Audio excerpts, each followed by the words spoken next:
Hello everybody, Nick here.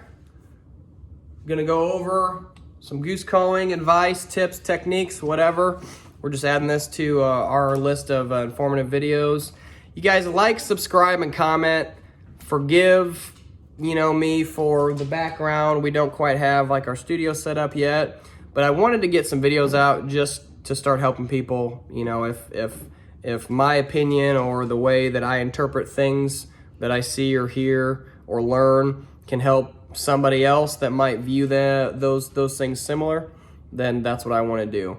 I think anybody that's looking at this video probably has been watching goose calling videos and seen all the guys, from Midwest Flyways to Big Sean to Trevor Shanahan, all those guys, all those videos are great. I took something from every one of them, so I just wanted to help fellow hunters figure it out. Maybe they could figure it out quicker and be more efficient callers and killers at the end of the day. So what I want to talk about in this short clip is the importance of your hands, okay? Your hands in the beginning when you're learning how to call and what to call and how to control air pressure, you can get by with leaving your hands fixed, okay?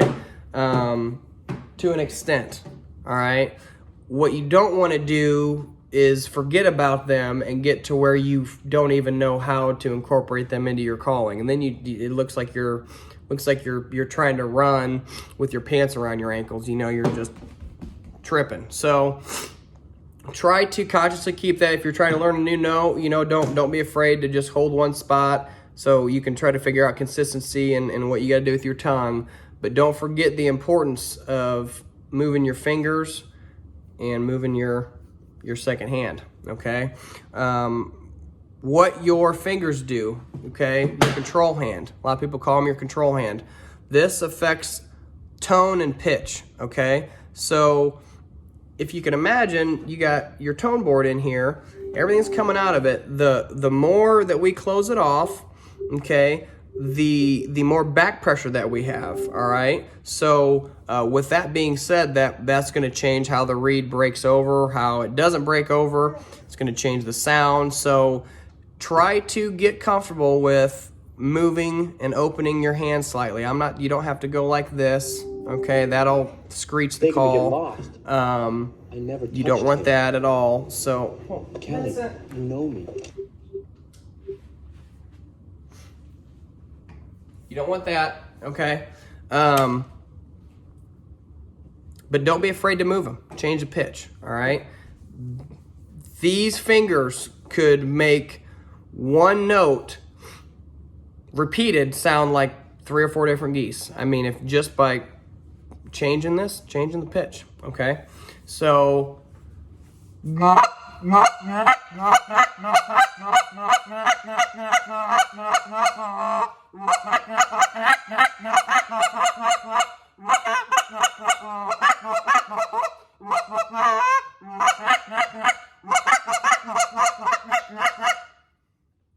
all right, that didn't sound very well or, goosey, but hopefully you could hear the pitches and the tones changing, all right?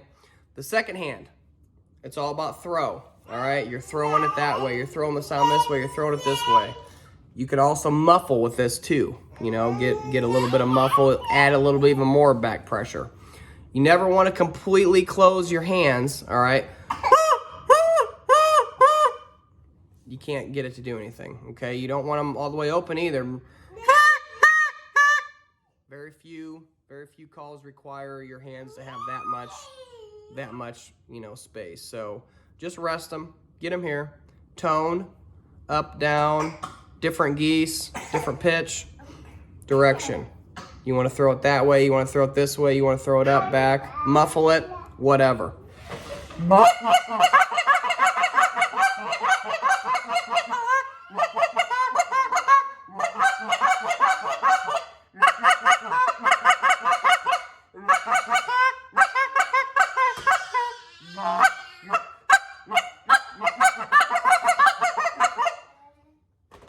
Once you master them individually, you put them together, there's a lot of stuff going on down here that you can't even see, and it just happens. So keep that in mind. There's a lot of steps and a lot of things you can do to become a really, really good goose hunter.